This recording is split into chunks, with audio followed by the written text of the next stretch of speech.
Et il y avait ce côté business avec la petite touche escroc. Bon, dans le film, c'est des gros escrocs hein, quand même. Mais je voulais quand même cette touche-là. Je voulais une touche un peu. Je voulais qu'il y ait un peu de patine là. Je voulais qu'il y ait un truc un peu qui gratte. Ouais, je voulais un truc pas totalement politiquement correct. Ça me tenait à cœur. Et d'ailleurs, il y a plein d'autres projets derrière qui ont exactement la même idée. Et ouais, ça pour moi, c'était essentiel. Donc c'est venu naturellement. Alors tu me tends la perche, Tonton Flingueur, Ouais. prochain film. Pour ceux qui ne connaissent pas, il s'agit d'un film mythique de Georges Lautner de 1963 Ouais, avec 63, ouais. Lino Ventura, Bernard Blier, Francis Blanche, Claude Rich et des dialogues inoubliables de Michel Audiard. Une merveille. Voilà. Sur une bande de casse-cou, disons, déjantés qui se serrent les coudes. La question. Et qui lève les coudes aussi, pas mal. Qui lève les coudes. Ouais, ouais. Et ça, on va y venir après. Ah. La question, plus de 300 réseaux à Toulouse. Donc ça cartonne. Quelle Ouais. raison à ton avis? Et concrètement, si je rejoins ton réseau aujourd'hui, combien de temps avant de devenir millionnaire? Plus de 300, ouais, en comptant large quand même. Hein. Ça, c'est difficile d'identifier. Il y a plein de choses qui sont des réseaux sans en être vraiment. Oui, mais en tout cas, il y en a beaucoup. Il y a beaucoup de choses. Donc, pourquoi ça explique? Mais parce que c'est un phénomène naturel. Les gens ont besoin de se retrouver avec d'autres personnes. C'est comme si tu me disais, il y a plus de 2000 restaurants à Toulouse ou plus de 2000 bars. Bah, il n'y a presque pas besoin de savoir s'il n'y a pas d'études de marché à faire en fait.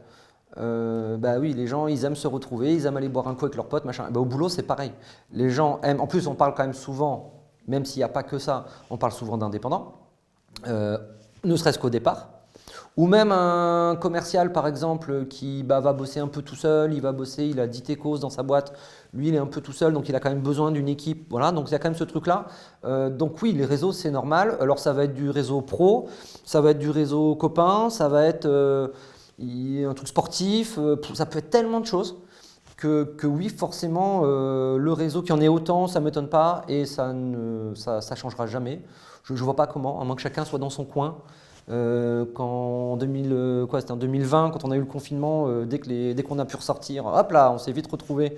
C'est voilà, l'animal social, c'est normal, c'est comme ça, on n'a rien inventé. Alors pour devenir millionnaire, ouais, ça c'est compliqué.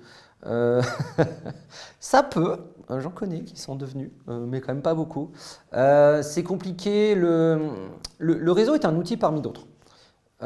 Moi, je le vois, ça peut être. Il y a plein de méthodes pour développer son business. Déjà, réduire le réseau au pur côté chiffre d'affaires business, moi, je trouve que ce n'est pas une bonne idée. Il y a des réseaux qui font ça, qui n'axent que là-dessus, et pourquoi pas, c'est très bien. Le réseau, ça peut servir à beaucoup plus de choses que ça. Tu as besoin d'un prestataire, un avocat, parce que tu as un énorme problème, il faut régler le truc assez vite. Le temps que là, il te faut quelqu'un de confiance qui puisse faire le boulot assez vite, machin. Tu as n'importe quel domaine, ça va être la vidéo, ça va être une créa, ça peut être n'importe quel truc. Le réseau va te dépatouiller. Ta photocopieuse qui tombe en panne, ton assureur qui doit intervenir pour un truc. Le réseau, ça sert aussi beaucoup à ça. Et c'est aussi, alors moi, la firme, j'ai fait le choix de mettre en avant le côté business, mais aussi beaucoup le reste, pour pouvoir justement. Ça rend des services et qui ne sont pas forcément. Tu ne peux pas toujours bien calculer le truc en fait. C'est pas toujours évident. Donc moi je suis beaucoup attaché à ça. Donc être millionnaire, si tu comptes que sur le réseau pour être millionnaire, pourquoi pas? Mais dans ce cas-là, il faut en faire une vraie stratégie. En fait, c'est comme t'inscrire à un club de sport. Si tu veux gagner les Jeux Olympiques et tu t'inscris à une salle de sport et tu te dis ok c'est bon.